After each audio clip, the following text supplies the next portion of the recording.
Boreal Televisión presenta.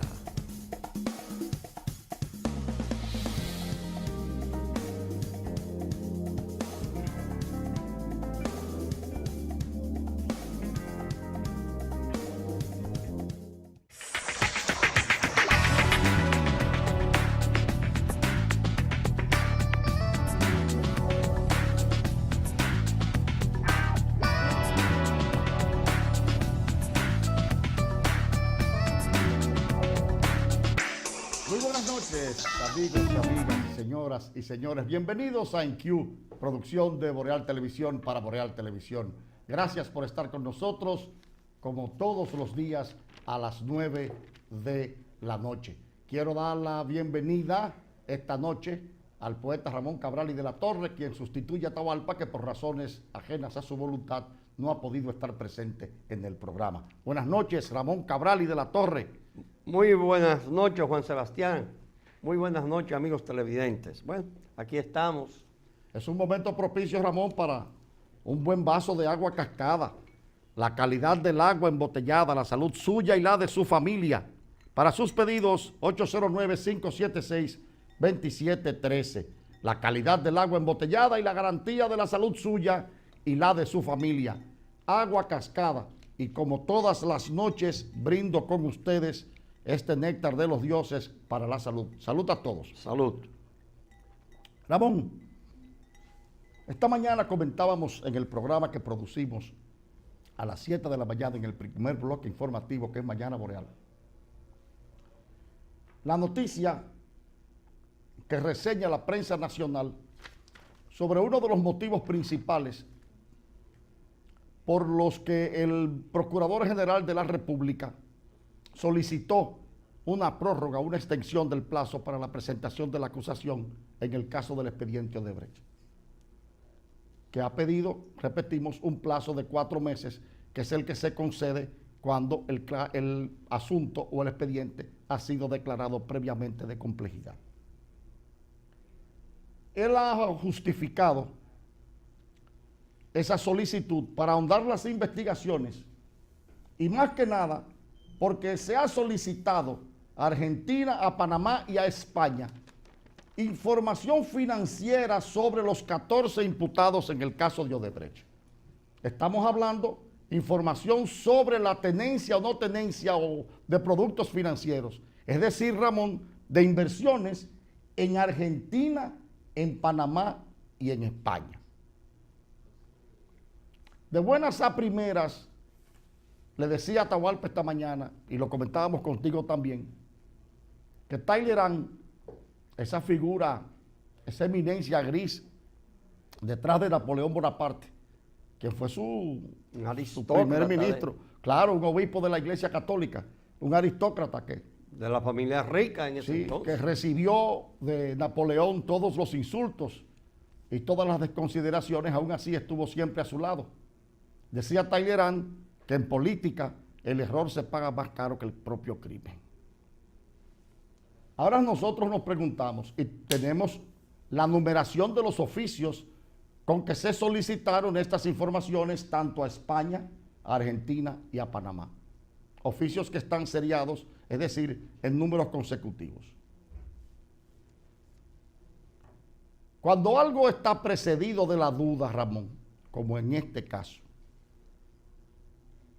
cualquier información que no contenga la fortaleza de la verdad coloca a su emisor en una especie de pantano de arenas movedizas. Es decir, que mientras más te mueves, más te hundes.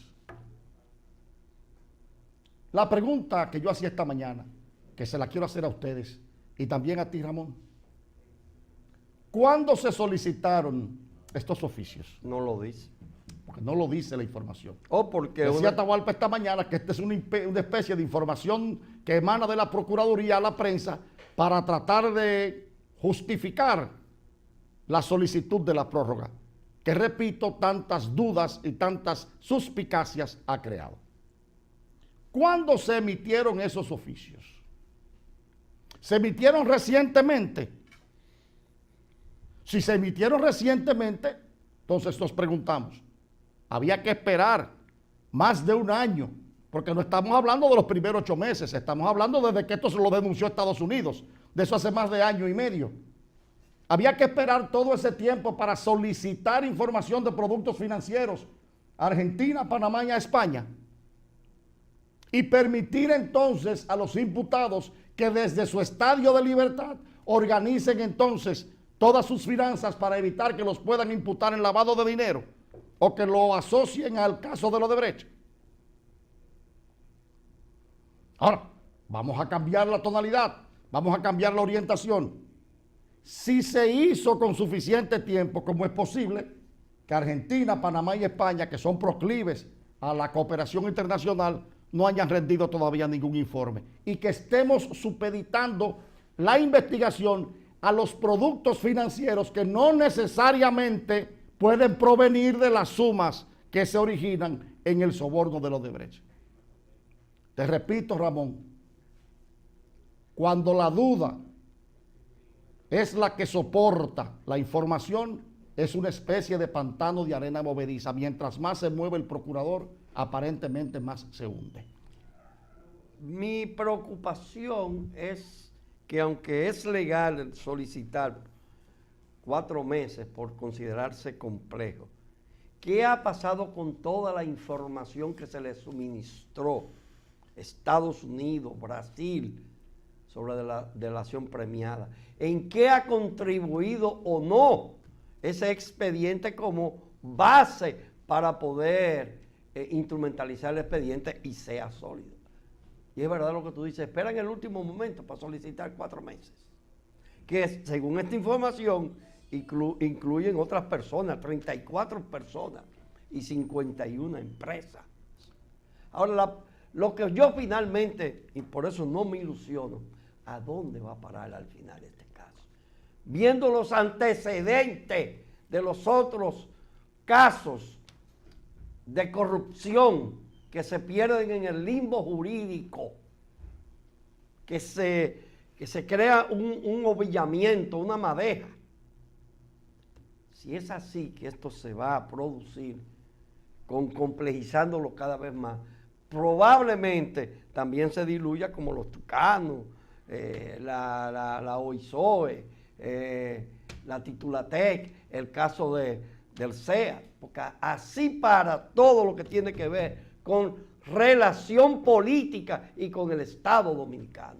Y cuando me refiero, Ramón, a lo de la arena movediza, hago alusión a la multiplicidad de cuestionamientos que se generan y que gravitan sobre este hecho, porque no solo son los que yo he planteado.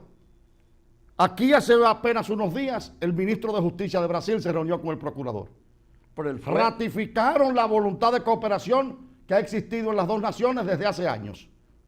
Y como tú dices, Estados Unidos fue el que hizo la denuncia internacional, la acompañó con pruebas, con elementos probatorios, se los suministró a los países que recibieron estas denuncias.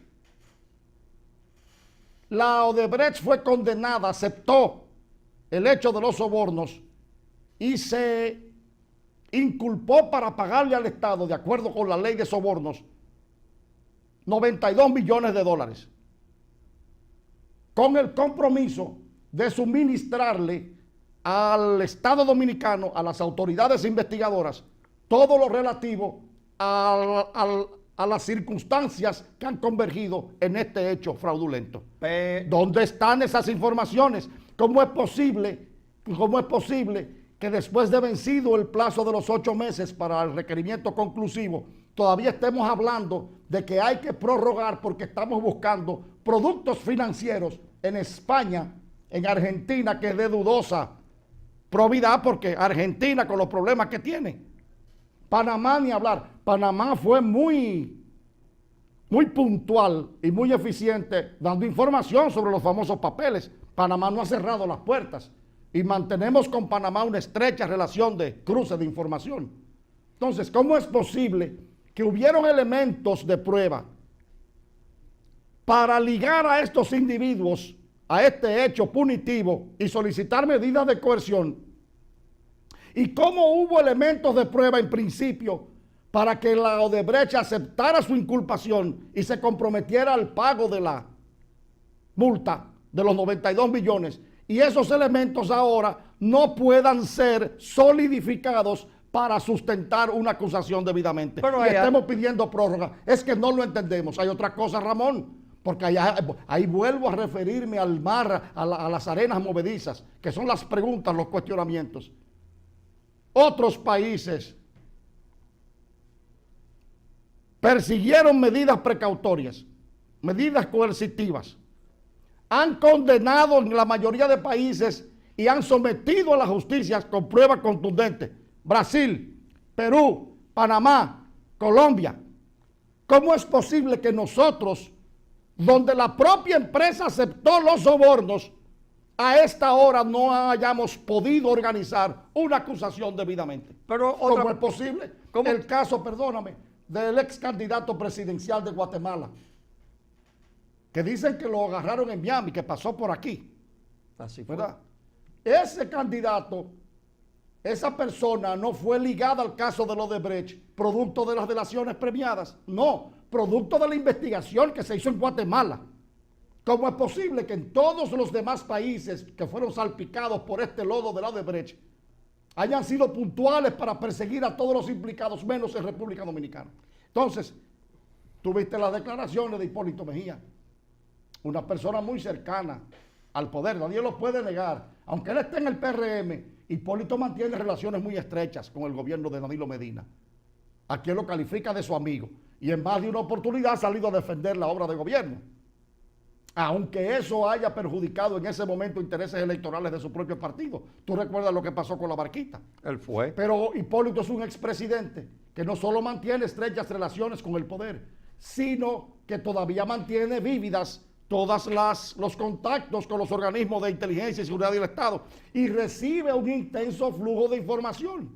Y ya Hipólito ha dicho que aún se trata de Jean Alain Rodríguez, que es como un sobrino para él. Ese es un expediente que está siendo organizado para que se caigan los tribunales. Pero ¿Qué sabe Hipólito Mejía? Pero Pedro Brache, el del CONEP, ha hecho también la advertencia.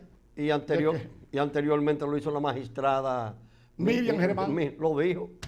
¿Qué es lo que, señores, cómo es posible que lo que se cierna sobre este expediente sea un Estado nacional de duda, de suspicacia, de temor? ¿Cómo es posible que no sea la fe, producto de la independencia y la imparcialidad, la que sustente la actuación del órgano persecutor del Ministerio Público? Pero que los sectores nacionales más importantes estén manifestando sus preocupaciones en que aquí hay que organizar una acusación que esté. Ya tenemos, como tú decías, precedentes funestos. Ya un expediente famoso se cayó en la Suprema Corte de Justicia y una juez le enmendó la plana al entonces Procurador General de la República, Francisco Domínguez Brito, y le dijo: ustedes no organizaron eso para que esa acusación se sostuviera aquí. O sea, le quiso decir: ustedes organizaron esto para que se cayera.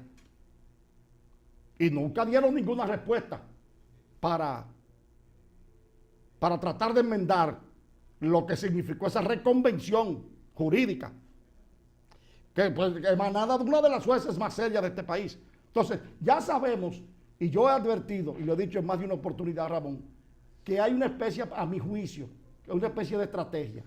Vamos primero con cómo podemos salirnos de este lodo que va a arrastrar a más de una gente. Aquí se mencionaron legisladores, al igual que los tucanos.